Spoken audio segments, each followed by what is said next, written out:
பேசுகிற வேலை வந்தது. என் ஆண்டவரே, ஜனங்களோடு பேசுகிற வேலை வந்தது. உடைய வார்த்தைக்காய் நாங்கள் காத்து மிகுந்த சமாதானத்தோடு மகிழ்ச்சியோடு என் ஆண்டவர் என்னோடு கூட பேசுகிற வேலை நிமித்தம் ஆண்டவர் மகிழ்ச்சியோடு உம்மை நோக்கி நாங்கள் பார்க்கிறோம். தகப்பன் தன் பிள்ளையோடு பேசுகிறது போல நீங்களோடு கூட பேசுங்க. இதனால் எங்களுக்கு ஒரு விசேஷித்த நாளாக இருக்கட்டும். இது ஒரு விசேஷ செய்தி இருக்கட்டும். நற்செய்தி எழுப்புகளை புஷ்டியாக்கும் என்று எழுதி வைத்திருக்கிறீரப்பா. தகப்பனை துதிக்கிறோம். வெளிப்படுங்க, இடைப்படுங்க. இயேசு ராஜாவின் மூலம் ஜெபம் கேளு. நல்ல பிதாவே, ஆமென். ஹல்லேலூயா, ஹல்லேலூயா. 2 கொரிந்தியர் 12வது அதிகாரம் 9வது வசனத்தை ஒருவர் வாசிக்கிறேன். அதற்கு அவர், என் கிருபை உனக்கு போதும், பலவீனத்தில் என் பலம் பூரணமாய் விளங்கும் என்றார். பரிசுத்த ஆவியானவர் உதவியினால் நாம் திட்டம் தெளிவாக பார்த்து ஆசீர்வாதங்களை நாம் பெற்றோம். இந்த பவுலை பார்த்து கர்த்தர் சொல்கிறார், பவுல் என் கிருபை உனக்கு போதும் அப்படிங்கிறார். ஹல்லேலூயா. நமக்கு ஒரு வேலை இருந்தா போதும் அப்படின்னு நம்ம நினைக்கிறோம். இந்த கிருபை போதும் அப்படின்னு நம்ம நினைக்கிறது இல்லை. கிருபை இருக்குங்க, அது போதும் அப்படின்னு நம்ம நினைக்கிறது இல்லை. நம்ம ரட்சிக்கப்பட்டுட்டோம், அது போதும் அப்படின்னு நினைக்கிறது இல்லை. நம்ம ஒரு கிறிஸ்தவனா இருக்கிறோம், அது போதும். என்னைக்கு நீ போதும் அப்படின்னு ஒரு முடிவெடுக்கிறாயோ அப்பதான் கர்த்தருடைய ஆசீர்வாதம். போதுங்க, எனக்கு அந்த சம்பளம் போதும், எனக்கு இந்த ட்ரெஸ் போதும், எனக்கு இந்த சின்ன ஒரு வாழ்க்கை, ஒரு அளவான ஒரு வாழ்க்கை, ஒரு சின்ன ஒரு அளவான ஒரு வாழ்க்கை, அளவான சம்பளம், அளவான குடும்பம், நார்மலான ஒரு குடும்பம், எனக்கு இது போதும். இந்த போதும்னு நீ என்னைக்கு ஒரு முடிவெடுக்கிறாயோ அன்னைக்கு தான் அந்த கிருபை உனக்கு வேலை செய்யும். இல்லாட்டி கிருபை விட்டு விலகிடும். அவன் அப்படி இருக்கிறான், இவன் இப்படி இருக்கிறான். என் கூட பிறந்தவனெல்லாம், எங்க சொந்தங்களெல்லாம் இன்னைக்கு அவங்க நல்ல வசதிக்கு வந்துட்டாங்க.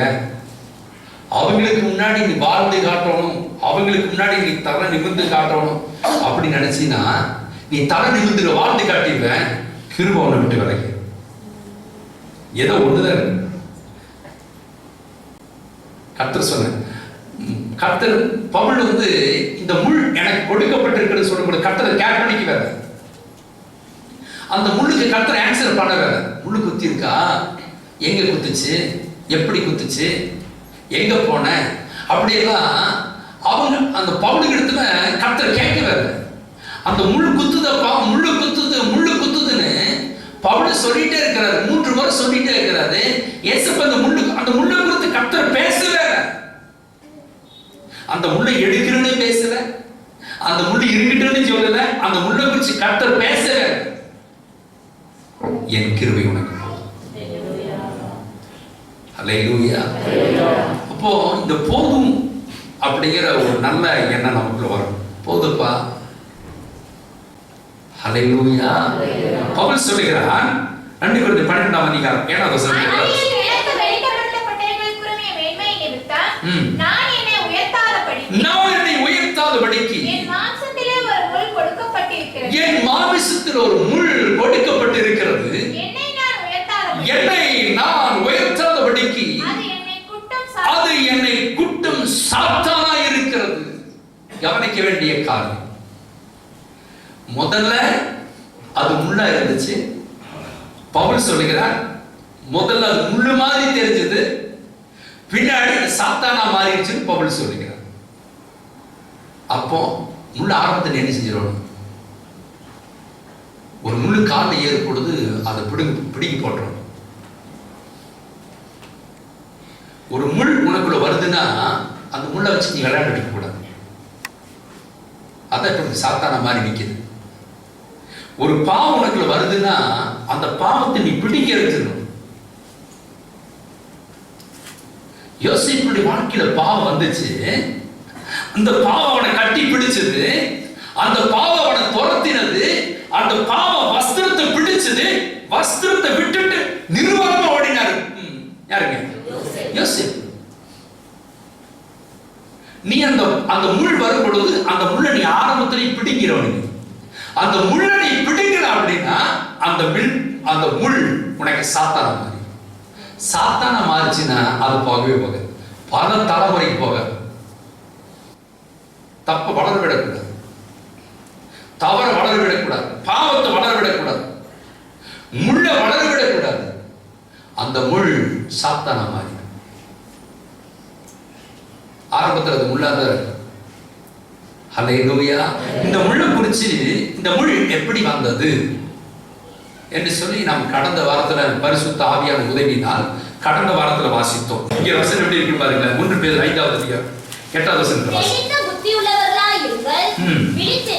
விழித்திருங்கள், ஏனெனில் உங்கள் எதிராளியாகிய பிசாசானவர். யாருக்கு இந்த பிசாசு? எதிராளியா? யாருக்கு இந்த பிசாசு?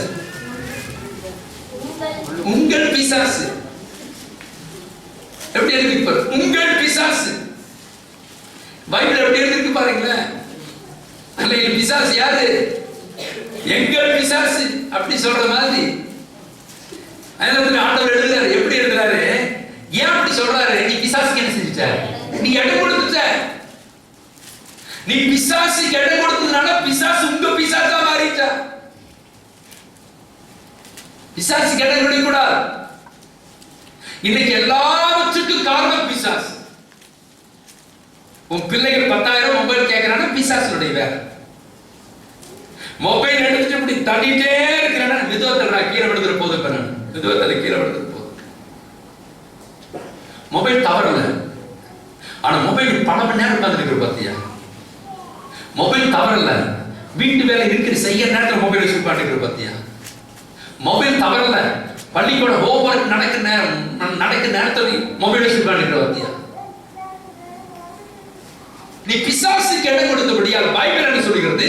இப்ப பிசாசு உங்க பிசாசா மாறிட்ட.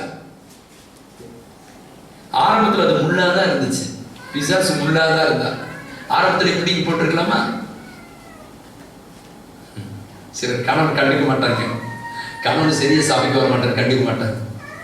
மனைவி பைபிள் படி கண்டுக்க மாட்டாங்க. கணவன் வீட்டில் பார்த்து டிவி பார்த்துட்டு இருப்பார். நீ பிசாசுக்கு இடம் கொடுத்துட்ட. பிசாசுக்கு மாத்த நீங்க இடம் கொடுத்துட்ட அப்படின்னா பல தலைமுறை விட்டு ஒன்று போக மாட்டான். நீ ரொம்ப படாத பாடுபடும். பிசாசுக்கு மாத்த இடம் கொடுக்க கூடாது. அல்லேலூயா, அல்லேலூயா. வாசிங்க யாக்கோபு நிருபம் 4வது அதிகாரம் 6வது வசனத்தை 7வது வசனத்தை வாசிங்க. அவர்கள் அதிகமான கிருபையை அளிக்கிறாரே, ஆதலால் தேவன் தெரிந்துள்ளவர்களுக்கு எதிர்த்து நிற்கிறார், தாழ்மையுள்ளவர்களுக்கு கிருபை அளிக்கிறார் என்று சொல்லியிருக்கிறது. ஆகையால் தேவனுக்கு கீழ்ப்படிந்திருங்கள், தேவனுக்கு கீழ்ப்படிந்திருங்கள், பிசாசுக்கு எதிர்த்து நில்லுங்கள். தேவனுக்கு நீ கீழ்ப்படிந்திருந்தால் பிசாசை எதிர்க்க முடியும். நீ தேவனுக்கு கீழ்ப்படியல அப்படின்னா பிசாசுக்கு இடம் கொடுத்தாச்சு. இப்ப பிசாசு உங்கள் பிசாசா மாறிடும். ஹல்லேலூயா, ஹல்லேலூயா. பிசாசுக்கு இடம் கொடுக்க கூடாதுங்க. தேவனுக்கு கீழ்ப்படுத்துது. சபைக்கு நேரமாவா? தினசரி தேவ சமூகத்தில் உட்கார்ந்து மணிக்கணக்கில் உட்கார்ந்து ஜெபம் பண்ணு. வேலை முக்கியத்துவப்படுத்தாத, தூக்கத்தை முக்கியத்துவப்படுத்தாத, சாப்பாடு முக்கியத்துவப்படுத்தாத. பிசாசு வந்துருவா. ஆண்டவர் சொல்லுகிறார், நீ பிசாசை கடன் கொடுக்காத. அல்லேலூயா. என்றைக்கு கர்த்தருடைய சத்தத்துக்கு நீ கீழ்ப்படியாக போறேனோ அன்னைக்கு நீ பிசாசு கடன் கொடுத்துட்ட. அல்லேலூயா. இந்த 3 சம்பவத்தை பார்த்து நாம் பரிசுத்த ஆவியான உதவியான 3 சம்பவத்தை பார்த்து நாம் முடிக்க போகிறோம். ஆதியாகமத்தில் வாசிக்கிறோம். ஆதியாகமம் 3வது அதிகாரம் 1வது வசனம். தேவனாகிய கர்த்தர் உண்டாக்கின சகல காட்டு ஜீவன்களை பார்க்கிறோம். சர்ப்பமானது தந்திரமுள்ளதாய் இருந்தது. அது ஸ்திரீயை நோக்கி, நீங்கள் தோட்டத்தில் உள்ள சகல விருட்சங்களின் கனியையும் புசிக்க வேண்டாம் என்று தேவன் சொன்னது உண்டோ என்றது. ஸ்திரீ சர்ப்பத்தை பார்த்து, நாங்கள் தோட்டத்தில் உள்ள விருட்சங்களின் கனிகளை புசிக்கலாம், ஆனாலும் தோட்டத்தின் நடுவில் இருக்கிற விருட்சத்தின் கனியை குறித்து தேவன் நீங்கள் சாகாதபடிக்கு அதை புசிக்கவும் அதை தொடவும் வேண்டாம் என்று சொன்னார் என்றார். அப்பொழுது சர்ப்பம் ஸ்திரீயை நோக்கி, நீங்கள் சாகவே சாவதில்லை, நீங்கள் இதை புசிக்கும் நாளிலே உங்கள் கண்கள் திறக்கப்படும் என்றும் நீங்கள் நன்மை தீமை அறிந்து தேவர்களைப் போல் இருப்பீர்கள் என்றும் தேவன் அறிவார் என்றது. அப்பொழுது ஸ்திரீயானவள் அந்த விருட்சம் புசிப்புக்கு நல்லதும், அந்த விருட்சம் புசிப்புக்கு நல்லதும், பார்வைக்கு இன்பமும், புத்தியை தெரிவிக்கிறதற்கு விருட்சப்படத்தக்க விருட்சமாய் இருக்கிறது என்று கண்டு அதன் கனியை பறித்து புசித்து புருஷனுக்கும் கொடுத்தார், அவனும் புசித்தான். முடிஞ்சு போச்சு. ஹல்லேலூயா, ஹல்லேலூயா. ஏதேன் தோட்டத்துக்கு ஒரு சர்ப்பம் உள்ள வருது பாருங்க. ஏதேன் தோட்டத்துக்கு ஒரு சர்ப்பம் வருது. இந்த சர்ப்பம் வந்தோடனேயே அத ஏவரிடத்துல பேசிச்சு. வந்தோடனே ஏவரிடத்துல பேசிச்சு. ஏவல் பழத்தை பறித்தார், புசித்தார், புருஷனுக்கு கொடுத்தார். வந்தோடனே இந்த காரியம் நடக்கல. எத்தனையோ அந்த பிசாசு வந்து பார்த்துட்டு போயிருக்காங்க. முதல்ல பிசாசு வருவா, அப்படி எட்டி பாப்பா தோட்டத்துக்குள்ள. இன்னைக்கு ஒரு தோட்டம் ஒன்று இருக்கு, தோட்டத்துக்கு அப்படி எட்டி பாப்பா. ஒரு நாள் உள்ள வருவா, உள்ள வந்திருப்பா, மெதுவா பேசியிருப்பா. பிசாசு உடனே கிட்ட வர முடியாது. மெதுவா மெதுவா மெதுவா தான் வரும். முதல்ல சபைக்கு ஆரம்பத்துக்கு வரும் பொழுது எல்லா கூட்டத்துக்கும் பறந்து ஓடி வந்தோம். இப்ப பிசாசு உன்னை உடனே இழுக்காதபடிக்கு மெதுவா இழுக்கிறான். எப்படி இழுக்கிறான்? ஏதோ ஒரு கூட்டத்தை கட் பண்றான். இந்த கூட்டத்துக்கு நீ போகாத. அதுக்கப்புறம் ஒவ்வொரு கூட்டத்துக்கா மெதுவா தாமதமா வர வைப்பான். அது ஒன்றும் பிரச்சனை இல்லை, நீ மெதுவா போ. அல்லேலூயா. பிசாசு ஏதேன் தோட்டத்துக்குள்ள ஆரம்பத்துக்குள்ள வரும் பொழுது நீ என்ன செஞ்சிருக்கணும்? நீ ஆண்டவர்கிட்ட சொல்லிருக்கணும், ஆண்டவர் ஏதேன் தோட்டத்துக்குள்ள ஒரு பிசாசு வருது ஆண்டவரே. ஏதேன் தோட்டத்துக்குள்ள ஒரு பிசாசு வந்துட்டு போகுது, ஒரு சர்ப்பம் வந்துட்டு போகுது. அந்த சர்ப்பம் பேசுதுன்னு சொல்லி நீ ஆண்டவர்கிட்ட நீ தெரிவிச்சிருக்கணும். ஒண்ணு, நீ கணவன்கிட்ட மறைச்சிட்ட, ஆண்டவர்கிட்ட மறைச்சிட்ட. கணவன்கிட்ட சொல்லல, சாப்பிடு, நீ சாப்பிடு, ஒன்றும் பிரச்சனை, சாப்பிடு. கணவன்கிட்டயாவது சொல்லியிருக்கணும். என்னமோ ஒரு பிசாசு உள்ள வருதுங்க, ஏதோ ஒரு ப்ராப்ளம் வருதுங்க வீட்டுக்குள்ள, கணவன் ஜெபிக்கிற கணவன் சொல்லியிருக்கோம். நீ கணவனுக்கு முன்னாடி மறைச்சிட்ட, சொல்லுங்க. சரி, ஆண்டவர்கிட்டயாவது ரகசியமா வந்து, ஆண்டவரே குடும்பத்துல ஒரு ப்ராப்ளம் வந்துட்டு இருக்குது, ஏதோ ஒரு கஷ்டம் வந்து இருக்குது, ஏதோ ஒரு கெட்ட சம்பவம் நடக்கிற மாதிரி இருக்குது, ஆண்டவரே குடும்பத்துக்கு என்னமோ நடக்கிற மாதிரி இருக்குன்னு சொல்லி நீ ஆண்டவர்கிட்டயாவது அதை சொல்லி இருக்கும். ஏவாள் நீ அதே சொல்லு. ஏன் ஆதாம் கிட்ட போகாம ஏவாள் கிட்ட வர?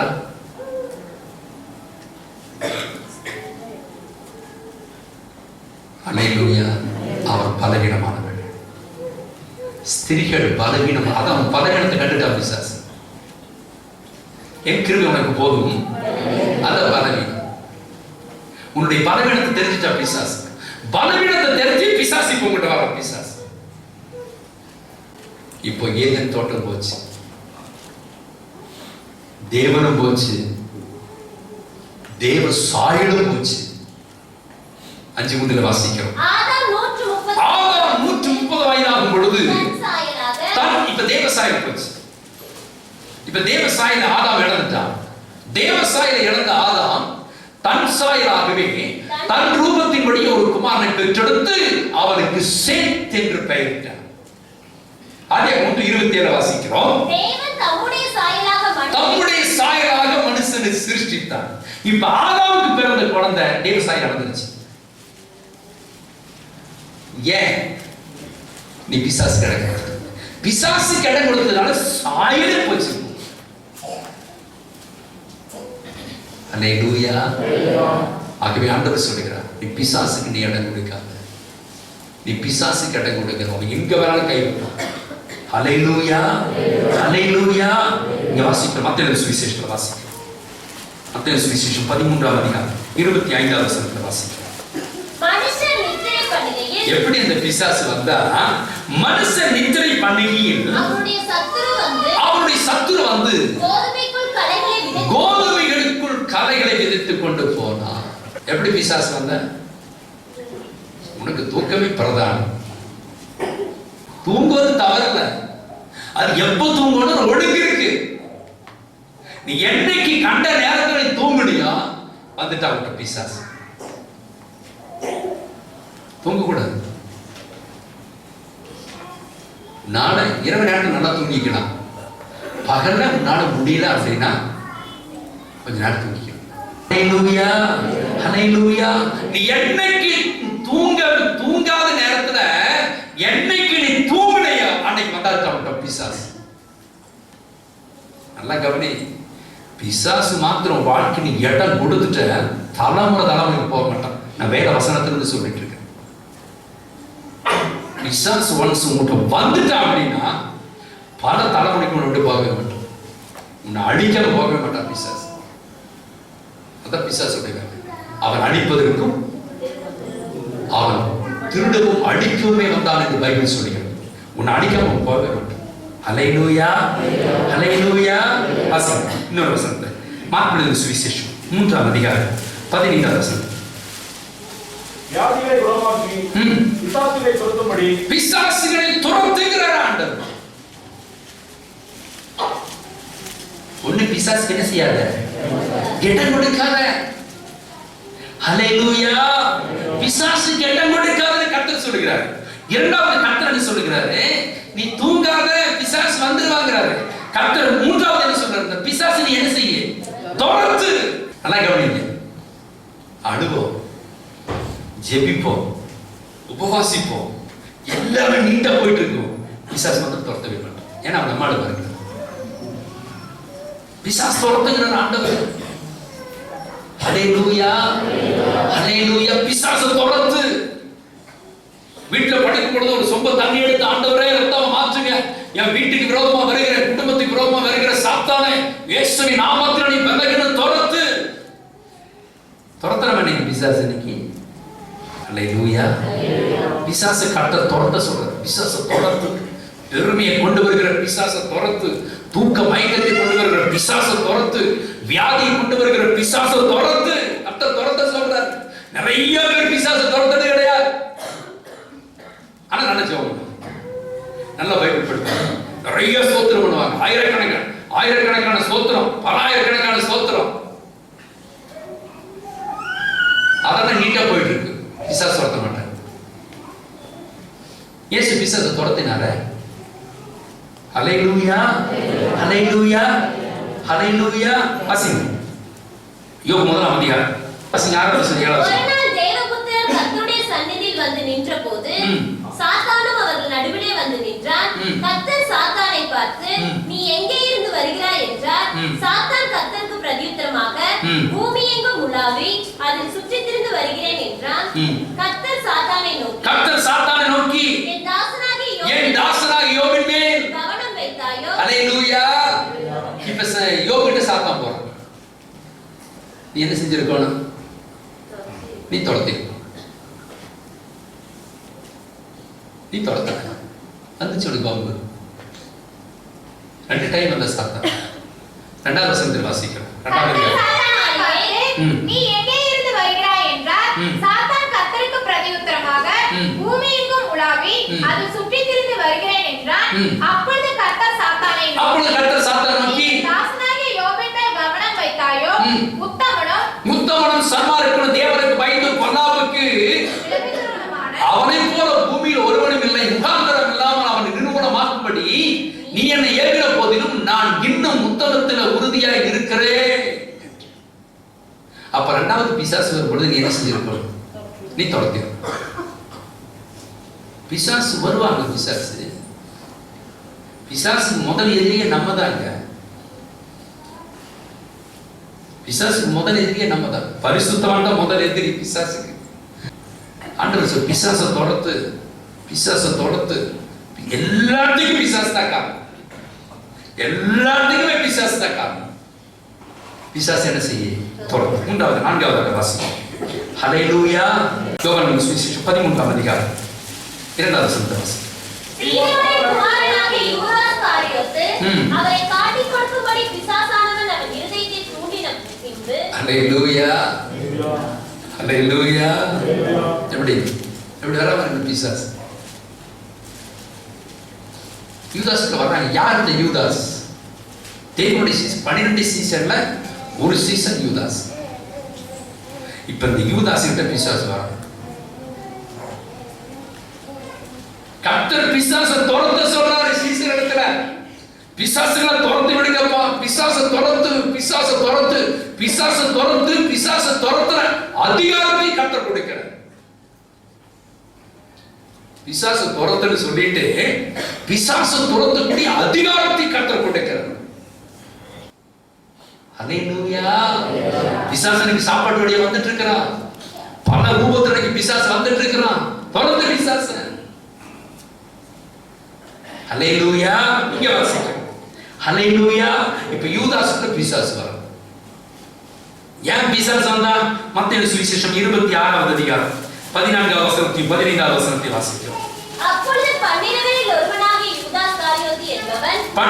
ஒருவனாகிய யூதா ஸ்காரியோத்து என்பவன் பிரதான ஆசாரியரிடத்தில் போய் நான் அவரை உங்களுக்கு காட்டிக் கொடுக்கிறேன். நீங்கள் எனக்கு என்ன கொடுக்கிறீர்கள் என்றார். எப்படி? ஏன் பிசாசு வந்தா? நீ வேலை பேச, ஊழியக்காரன் வேலை பேச, ஊழியக்காரனுக்கு விரோதமா எங்கேயோ நீ பேசிட்டு இருக்க. ஹல்லேலூயா, ஹல்லேலூயா. ஊழியக்காரன் யூதாஸ் வேலை பேசினா ஊழியத்துக்கு போக வேண்டிய யூதாஸ் இயேசு வேலை பேசும்படி போனா பாத்தீங்களா வந்துட்டான் பிசாசு. ஹல்லேலூயா, ஹல்லேலூயா. வாசிங்க யோவான் சுவிசேஷம் 13வது அதிகாரம் 2வது வசனம். சீமோனின் குமாரனாகிய யூதா ஸ்காரியோத்து அவரை காட்டிக் கொடுக்கும்படி பிசாசானவன் அவன் இருதயத்தை தூண்டின பின்பு. ஹல்லேலூயா. இப்ப பிசாசு யூதாஸை தூண்டுகிற இருதயம் உனக்குள்ள இருந்துச்சுன்னா பிசாசு கிட்ட வந்துடும். சொல்லு பேச்சை கேட்கற இருதயம். சில எப்ப பார்த்தாலும் சொல்லு பேச்சு கேட்டு பழகுவாங்க. 2 பேர் சேர்ந்தா 3வது ஆள் பேசிட்டு பாருங்க. இந்த சொல்லு பேச்சு கேட்கிற இருதயம் உனக்குள்ள இருக்குமானா உன்னை ரொம்ப பிடிக்கும் பிசாசு. நீதான் அவனுடைய சகோதரி, நீதான் அவனுடைய சகோதரன். சொல்லு பேச்சு கேட்க. ஹல்லேலூயா. சொல்லு பேச்சை கேட்க கூடாது. யார் சொன்னாலும் கேட்க கூடாது. கணவன் மனைவி ஒண்ணா இருக்கியா, குடும்பம் இருக்கிறாங்களா, யார் சொல்லு பேச்சு வேலை பார்த்துட்டு போயிடணும். ஹல்லேலூயா. பிசாசு யூதாசுடைய இருதயத்தை தூண்டுறான் பாருங்க. ஹல்லேலூயா. வாசிங்க வாசிங்க. லூக்கா எழுதின சுவிசேஷம் 22ஆம் அதிகாரம் 3வது வசனத்தை வாசிங்க. அப்பொழுது 12 ஒருவனாகிய ஸ்காரியோத் என்னும் மறுபெயர் கொண்ட யூதாசுக்குள் சாத்தான் புகுந்தான். வந்துட்டாங்க. ஏன் நீ வேற பேசிட்ட? ஏன் நீ தூண்டுதல் பேச்ச கேட்க துவங்கிட்ட? தூண்டி விட்ட கேட்கறது, யாராவது தூண்டி விட்ட கேட்டு பழகுறது. தூண்டுதல் பேச்ச கேட்டுட்டீங்கன்னா உன்கிட்ட வந்துடுவா சாத்தான். இப்ப சாத்தான் என்ன செஞ்சுட்டா? இப்ப உள்ளே என்ட்ராயிட்டு சாத்தான். ஒட்டமுக்குள்ள வந்துட்டா சாத்தான். யூதாஸ் ஒட்டமுக்கு யாரு? அந்த யூதாஸ் தேவனுடைய சீஷனுக்கு யூதாஸ், தேவ மனுஷனுக்கு யூதாஸ். இந்த யூதாசுக்குள்ள சாத்தான் புகுந்தான். ஹல்லேலூயா. சாத்தானுக்கு இடம் கொடுக்கூடாது. நீ சாத்தானுக்கு இது இடம் கொடுத்துறாத. மெதுவா தான் வருவா. முதல்ல வேலை பேச வைப்பா, குற்றப்படுத்தி பேச வைப்பா, அடுத்து தூண்டி விடுவா, மூன்றாவது சாத்தானுக்குள்ள வந்துடுவா. சாத்தான் வந்த உடனே பைபிள் சொல்லுகிறது, ஒரு ஆண்டவர் சொல்லுகிறார். இங்கே வாசிக்கிறோம். யோவான் சுவிசேஷம் 6ஆம் அதிகாரம் 70வது வசனம். இயேசு அவரை நோக்கி, பன்னிருவராகிய உங்களை நான் தெரிந்து கொள்ளவில்லையா? பன்னிருவராகிய உங்களை நான் ஒருவன் தெரிந்து கொள்ளவில்லையா? உங்களுக்குள்ளும் ஒருவன் பிசாசாய் இருக்கிறான். எப்படிங்க? இப்ப யூதாச பிசாசா மாறிட்டான். புரியுதா உங்களுக்கு? உங்களுக்கு ஒருவன், இப்ப யூதாஸ் முழுமையா பிசாசாக மாறிட்டான். ஒரு பிசாசாவே யூதாஸ் உருவம் எடுத்துட்டான். அதான் வசனத்துடைய அர்த்தம். ஏன் முதல்ல குற்றப்படுத்தி பேசிட்டே இருந்தா? இயேசு நான் காட்டி கொடுக்கிறேன், இயேசு காட்டி கொடுக்கிறேன் அப்படி பேசிட்டே இருந்தா, ஹல்லேலூயா.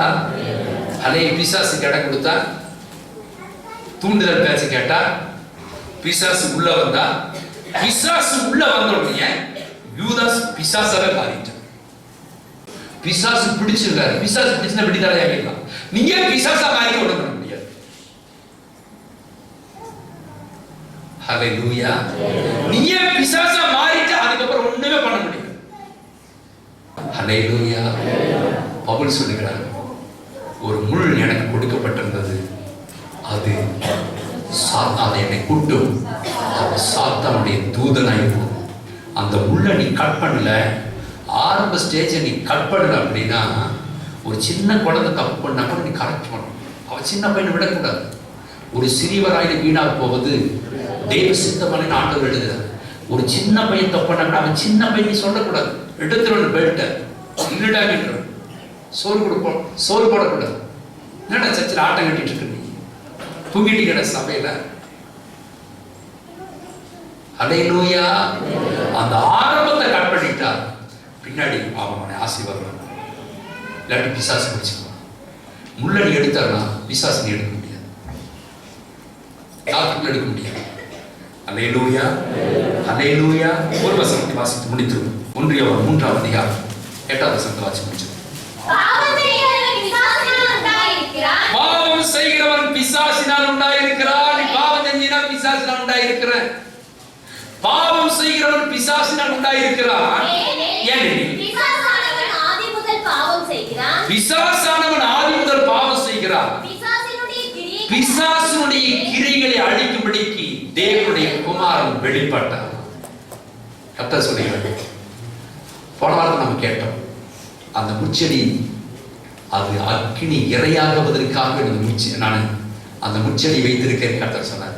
முச்செடி நான் அழிச்சிருவேன், அந்த முள்ளை நான் எரிச்சிருவேன் அப்படின்னு கர்த்தர் சொன்னார். இப்ப கர்த்தர் 2வது சொல்கிறார், நான் பிசாசுடைய கிரியை நான் அழிச்சிருவேன். ஆனா நீ என்ன செய்யாத, நீ இடம் கொடுக்க. ஹல்லேலூயா. நீ இடம் கொடுக்காத, பிசாசுக்கு நீ இடம் கொடுக்காத. நான் பிசாசுடைய கிரியை அழிச்சிருவேன். ஹல்லேலூயா. ஹல்லேலூயா. நான் பிசாசுடைய கிரியை வாழ்க்கையில எந்த ரூபத்தில் பிசாசு வந்தாலும் அதையெல்லாம் நான் அடிச்சு கர்த்தர் வாக்குத்தத்தம் கொடுக்கிறார். எழுந்துட்டு கண்டறி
சாத்தானிடத்திலிருந்து கர்த்தரை விடுதலையாக்கினார் என்று சொல்லி நீ சமாதானத்தோடு புறப்படு. எல்லா சாத்தானுடைய போராட்டத்தை கர்த்தனுக்கு விடுதலை கொடுத்தார். இன்றைக்கு என்ன சத்தியத்தை நீ சாத்தானை கடை கொடுக்காத.